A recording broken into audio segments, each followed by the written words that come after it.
இருட்டாகிற நேரம் ஆகாயத்துல இருந்த மேகங்கள் எல்லாமே கருப்பா மாறுச்சு. திடீர்னு இடி மின்னலோட சேர்ந்து பயங்கரமா மழை பெய்ய ஆரம்பிச்சது. அந்த ஊரோட பேரு ராமாபுரம்.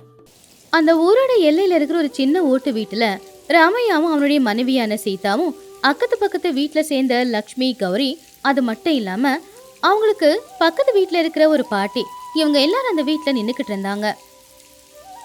ஏங்க, எனக்கு என்னமோ இந்த மழையை பார்க்கும்போது ரொம்ப பயமா இருக்குங்க.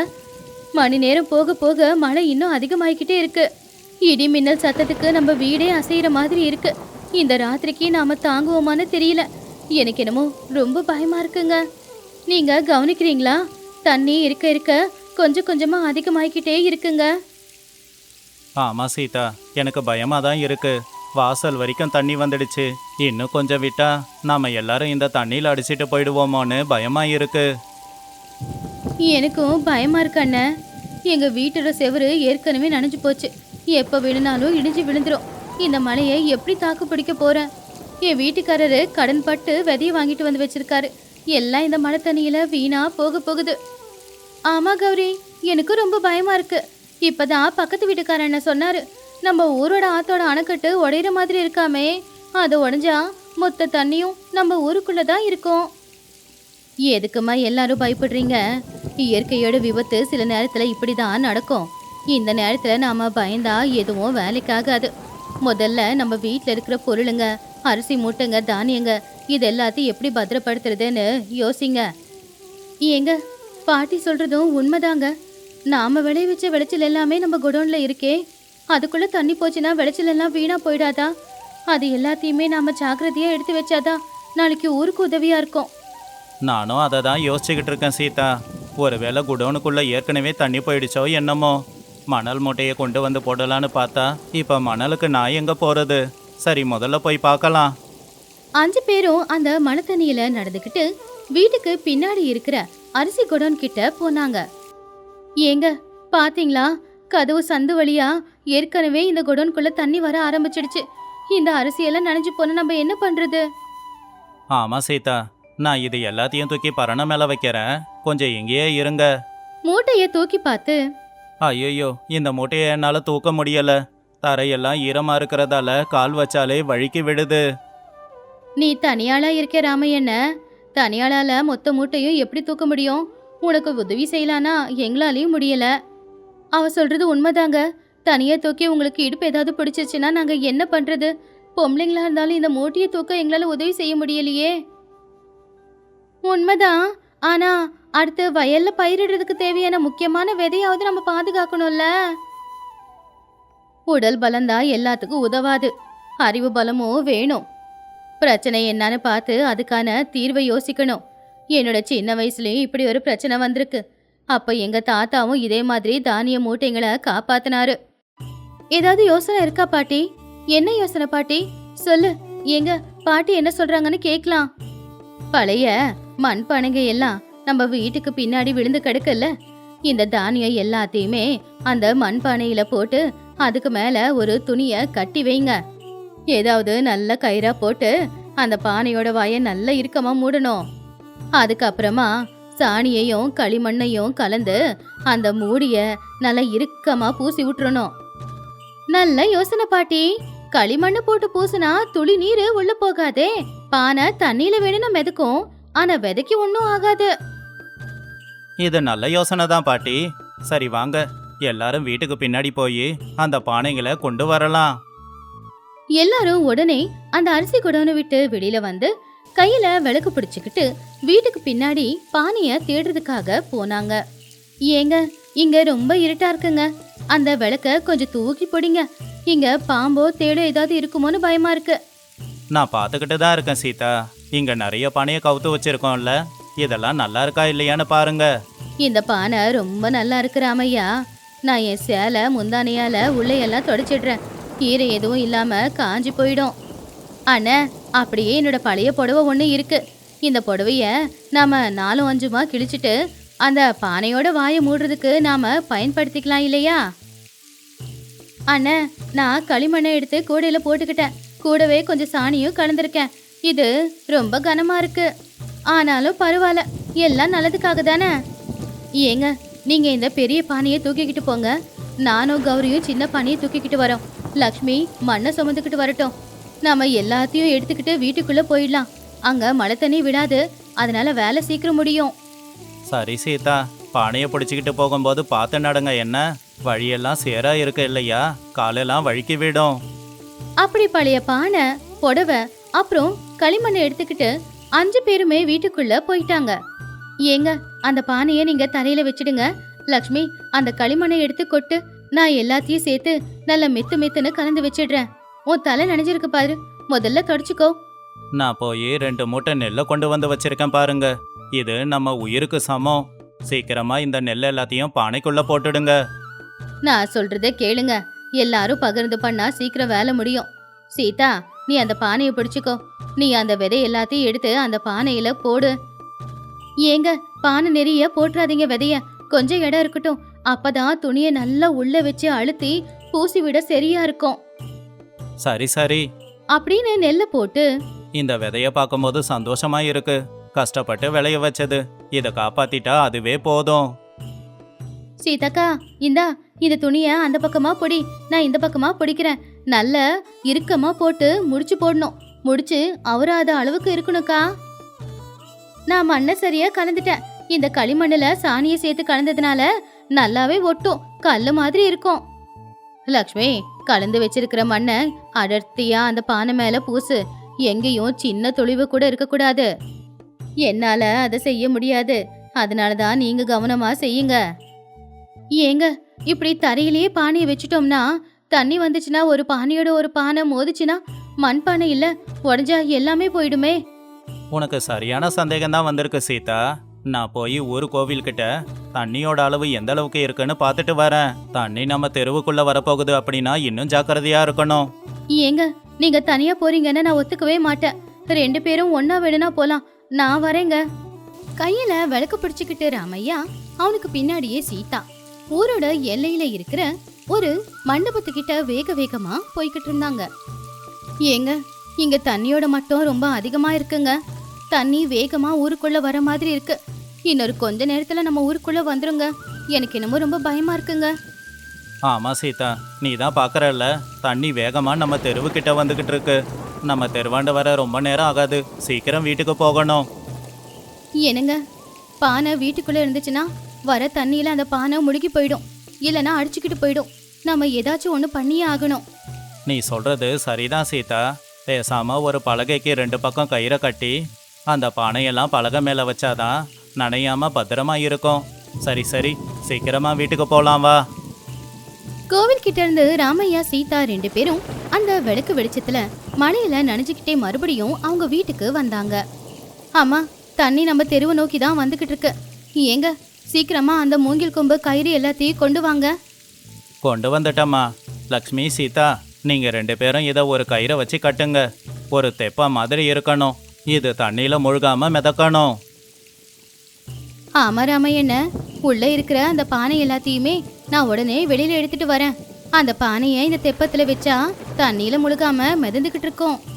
பானையை தெப்பத்துல வைக்கும் போது ஒன்னோட ஒண்ணு இடிச்சுக்காம மோதிக்காம வைக்கணும்னா, குறுக்கல கோணி பைய வச்சோம்னா அது இடிச்சுக்கிட்டாலும் மோதிக்கிட்டாலும் உடையாதுல்ல. ராமையா, தெப்பத்தை ரொம்ப சரியா கட்டி இருக்க. பொம்பளைங்களோட உழைப்போட சேர்த்து உன் பலமும் சேர்ந்து இந்த வேலைய சரியா செஞ்சு முடிச்சிருக்கு. ஏங்க, அங்க பாத்தீங்களா, அந்த வேப்ப மரத்துல இருந்து ஒரு கிளை ஒடிஞ்சு அது நம்மளை நோக்கி தான் வந்துகிட்டு இருக்கு. அது மட்டும் இந்த பானையை மோதிச்சுன்னா என்ன ஆகுறது? ஆமா சீதா, தண்ணி வர வேகத்துக்கு அது ரொம்ப வேகமா உள்ள வரும். நான் வாசலுக்கு போய் அதை எப்படியாவது தடுக்கிறேன். வேணா ராமையா, அந்த கிளை ரொம்ப பெருசா இருக்கு. அது தண்ணி உன்னையும் இழுத்துக்கிட்டு போயிடும். நாம இனிமே இங்க இருக்கிறது அவ்வளவு சரியில்லை. வாங்க, இது எல்லாத்தையும் எடுத்துக்கிட்டு வீட்டுக்குள்ள போயிடலாம். இத உள்ள தூக்கிட்டு போக முடியுமா பாட்டி? தண்ணி இன்னும் வாசல் வரைக்கும் தானே வந்திருக்கு. உள்ள எடுத்துட்டு போகணும்னா தூக்கணுமே. தூக்கிட்டு போகலன்னா கிளப்பட்டு பானையெல்லாம் உடஞ்சு போயிடுமே கௌரி. ராமையண்ண, நீங்க அந்த தெப்பத்தோட முன்பகுதியை பிடிச்சுக்கோங்க, நாங்க எல்லாரும் சேர்ந்து பின்பகுதியை பிடிச்சுக்கிறோம். எல்லாரும் சேர்ந்து கஷ்டப்பட்டு வாசல்ல இருந்த அந்த தெப்பத்தை தூக்கிக்கிட்டு வாசலை தாண்டி ரொம்பவும் பத்திரமா வீட்டுக்குள்ள கொண்டு வந்துட்டாங்க. அப்பாடா, எப்படியோ கொண்டு வந்துட்டோம். ஐயோ, என் கையில ஏதோ கிழிச்சிருச்சு. எப்படியோ பானைக்கு எதுவும் ஆகலல்ல. ஒன்னும் ஆகல சீதா, எல்லா பானையும் பத்திரமா தான் இருக்கு. ராமையா, அந்த கதவை நல்லா இழுத்து மூடு. அந்த மரத்தோட கிளப்பட்டு அந்த கதவு கொஞ்சம் அசைஞ்சிச்சு பாரு. கதவை சாத்திட்டம்மா. காத்து வேகமா வீசுதல்ல, அதனால அவ கையில அடிபட்டுருச்சு போல. எனக்கு அடிபட்டதை பத்தி இப்போ ஒன்றும் யோசிக்காதீங்க. இப்போ இந்த விதையை காப்பாத்துறத பற்றி மட்டும்தான் நம்ம யோசிக்கணும். லக்ஷ்மி பயத்துல, ராமையண்ண, பின்வாசல் கதவுல ஏதோ சத்தம் வருது. தண்ணி வேகமா வந்து அந்த கதவை உடைச்சிரும் போல. எனக்கு என்னமோ இதயமே நிக்கிற மாதிரி இருக்கு. ஆமா, காத்தோட வேகத்துக்கு மரமே அப்படியே சாஞ்சிடு போல நம்ம வீட்டு மேல. வெள்ளம் வந்துச்சுன்னா நம்ம வீடே வெள்ளத்துல முழுகிடுமே. எல்லாரும் சீக்கிரமா போங்க. அந்த கதவை எந்த வெள்ளமும் உடைக்காத அளவுக்கு ஏதாவது குறுக்குல வைங்க. சீக்கிரமா போங்க. அப்படி அவங்க 5 பேருமே வேக வேகமா பின்னாடி இருக்கிற வாசலை பத்திரப்படுத்துறதுக்காக அங்க போனாங்க. ஐயோ, நிலமை ரொம்ப மோசமா இருக்கு. இந்த கதவோட தாப்பாலு உடைஞ்சு விழுந்துடும் போல. சீதா, வந்து இந்த கதவை சீக்கிரமா புடி. இதோ புடிச்சுக்கிறேங்க. லக்ஷ்மி, கௌரி, நீங்க 2 பேரும் சீக்கிரமா பின்னாடி ஒரு சின்ன பாறை இருக்குல்ல, அது கொண்டு வாங்க.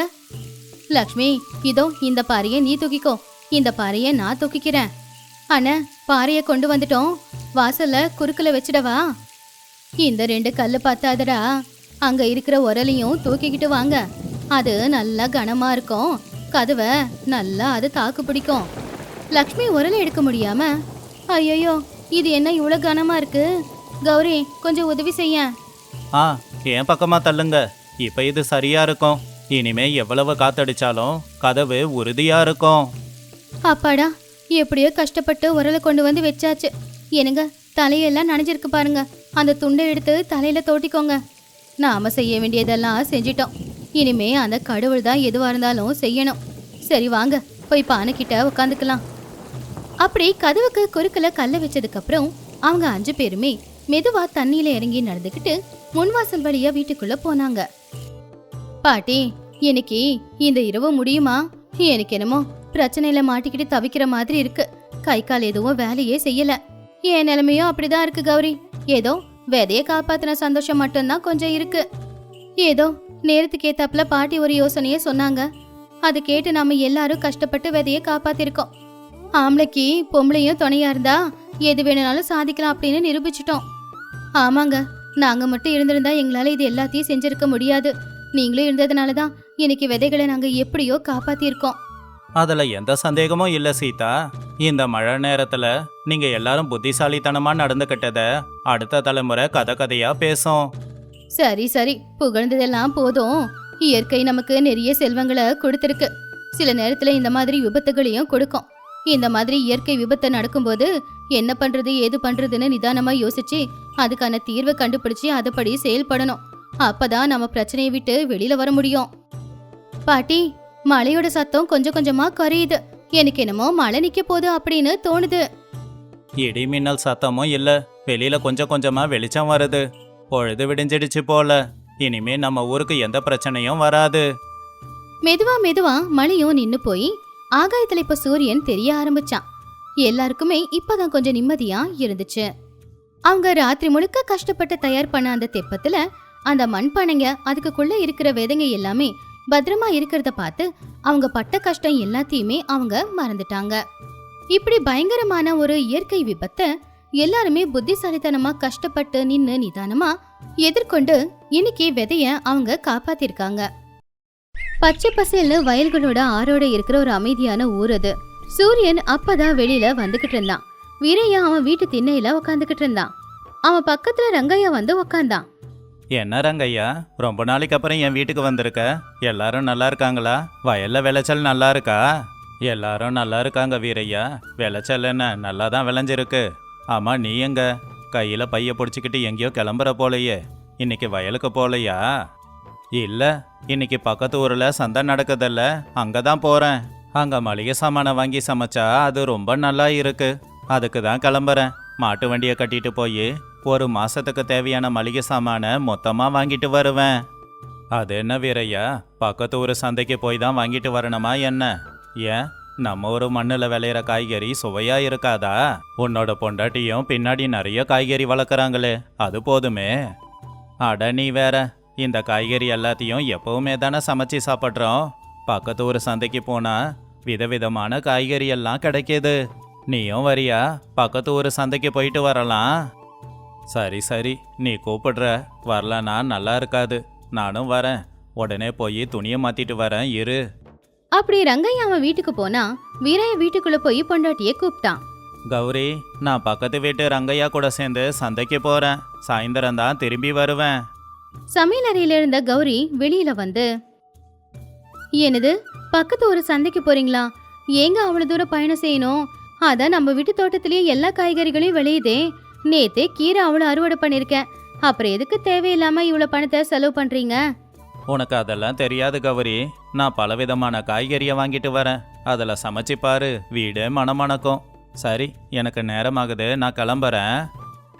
அப்படி வீரையாவும் ரங்கையாவும் மாட்டு வண்டியில சந்தைக்கு கிளம்புனாங்க. 1/2 மணி நேரத்துக்கு அப்புறமா பக்கத்து வீட்டு மீனாட்சி, சுப்பம்மா 2 பேருமே கௌரியோட தோட்டத்துக்கு வந்து அங்க காய்கறிகளை பார்த்துக்கிட்டு இருந்தாங்க. ஏன் கௌரி, காலையிலேயே என்ன செடிங்களோட சண்டை போட்டுக்கிட்டு இருக்க? காலையிலேயே உன் வீட்டுக்காரர் என் வீட்டுக்காரரை எங்க கூட்டிட்டு போனாரு? 2 பேரும் வந்துட்டீங்களா?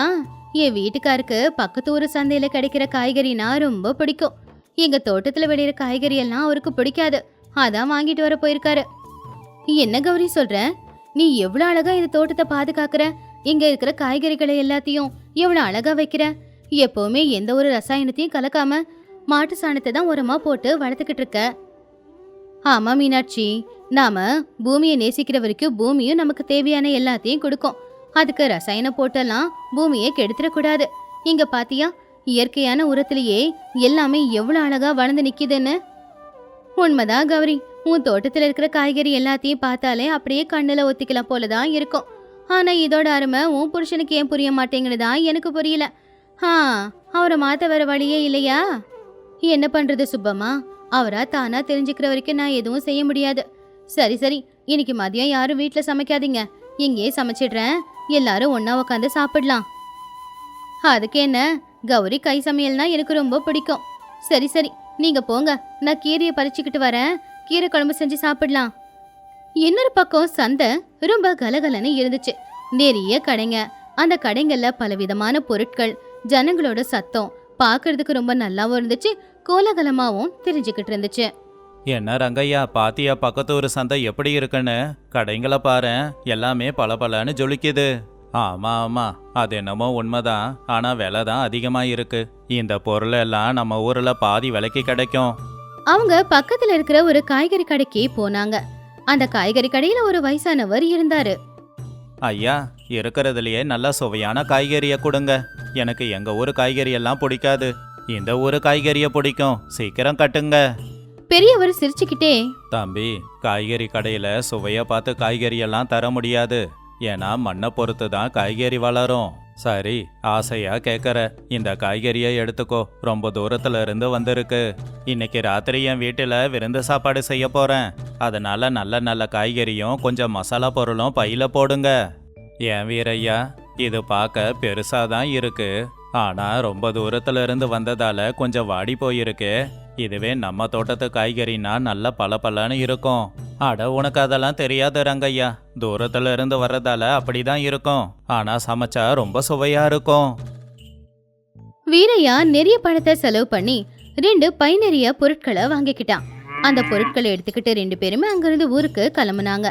அன்னைக்கு மதிய நேரம் அவங்க ஊருக்கு வந்து சேரும்போது கௌரி, சுப்பம்மா, மீனாட்சி 3 பேரும் வீட்டு வாசல்ல இருந்தாங்க.